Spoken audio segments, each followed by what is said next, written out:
യാമി ഞാൻ എന്തെടുക്കുക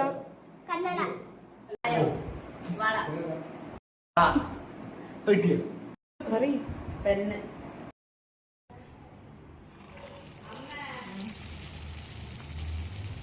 അപ്പോൾ ഇതാ നമ്മൾ യാനിക്കുട്ടൻ്റെ പല്ലടയ്ക്ക് വേണ്ടി അടയൊക്കെ ഉണ്ടാക്കിക്കൊണ്ടിരിക്കുക കേട്ടോ. അപ്പോൾ അടയൊക്കെ നല്ല സെറ്റപ്പാക്കി ഉണ്ടാക്കി എല്ലാ സംഭവങ്ങളും റെഡിയാക്കി വെച്ചു. ഇതെനിക്ക് ആദ്യം അറിയാം ഞാൻ എന്താ എടുക്കണ്ടാവുകയെന്ന്, ഇപ്പം ഞാൻ പറയുന്നില്ല. അപ്പോൾ നമ്മൾ എല്ലാവരോടും ഇങ്ങനെ ചോദിച്ച് ഉണ്ടായിരുന്നില്ല അഭിപ്രായം. അപ്പോൾ ഞാനിനെ താഴെ വെച്ചപ്പോൾ ഞാൻ ആദ്യം നേരെ തിരിഞ്ഞു പോയത് കേട്ടോ. പിന്നെ അവൾ വന്ന് എടുക്കാൻ ട്രൈ ചെയ്തു കേട്ടോ. അത് അങ്ങനെ കണ്ടപ്പോൾ അമ്മയുടെ അടുത്തേക്ക് പോയത്. ഇതിപ്പോൾ എന്താ സംഭവം നോത്തവൾ. പിന്നെ അവൾ വന്നു. അപ്പോൾ അവൾ ആദ്യം വളയിലൊന്ന് ടച്ച് ചെയ്തു, ജസ്റ്റ് കയ്യിലൊന്നും പിടിച്ചില്ല. അപ്പോഴാണ് അവിടെ ലിപ്സ്റ്റിക് കണ്ടത്. അപ്പോൾ ആൾ വേഗം ലിപ്സ്റ്റിക് എടുത്ത് കൈ പിടിച്ചു. അത് പിന്നെ അങ്ങനെ വരുള്ളൂല്ലോ. അപ്പോൾ അത് കൈ പിടിച്ചു. പിന്നെ നമ്മളിത് വാങ്ങി വെച്ചു. ഒന്നുകൂടെ നോക്കി.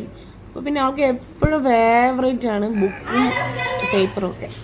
കുഞ്ഞാകുമ്പോൾ തൊട്ടേ പേപ്പറോട് ഭയങ്കര. അപ്പം അത് കണ്ടിട്ടാണ് പൊങ്ങാത്തൊരു ഡയറി ആയിരുന്നു. അതെടുത്ത് പൊക്കുന്നൊക്കെ ഉണ്ട്. പൊക്കിയെടുത്തു. അങ്ങനെ പിന്നെ നമ്മൾ ഒന്നുകൂടെ വെച്ച് നോക്കി. പക്ഷെ അവൾ വേറെ വഴിക്ക് പോയി. അങ്ങനെ പിന്നെ അവൾ ഓരോന്നായിട്ട് അത് ഇതൊക്കെ എടുത്ത് മുച്ചിങ്ങൊക്കെ എടുത്ത് കളിക്കാൻ തുടങ്ങി. പിന്നെ അവളെ ഫേവറേറ്റ് സാധനമാണ് അച്ഛൻ്റെ കണ്ണട. പക്ഷെ അതിലേക്ക് അങ്ങനെ കൈ വെച്ചില്ല. ഒരു വെറൈറ്റി ആണല്ലോ. അങ്ങനെ മുച്ചിങ്ങൊക്കെ എടുത്ത് കളിക്കുകയൊക്കെയാണ്.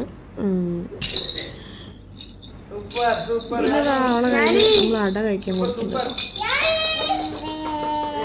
അട കഴിക്കാൻ കൊടുക്കുമ്പോൾ അവൾ എന്താ ചെയ്യാന്ന് നമുക്ക് നോക്കായിരുന്നു. അപ്പോൾ അട കടിച്ചൊക്കെ നോക്കിയിട്ട്, പക്ഷെ ഭയങ്കര മൈദപ്പൊടിൻ്റെതായതുകൊണ്ട് ഭയങ്കര ഉറപ്പായിരുന്നു. അപ്പം കഴിക്കാനൊന്നും പറ്റില്ല. എന്നാലും വായിൽ വെച്ചു. പിന്നെ കുറച്ച് ഫോട്ടോസൊക്കെ എടുത്തു. അങ്ങനെയല്ലോ. ബൈ.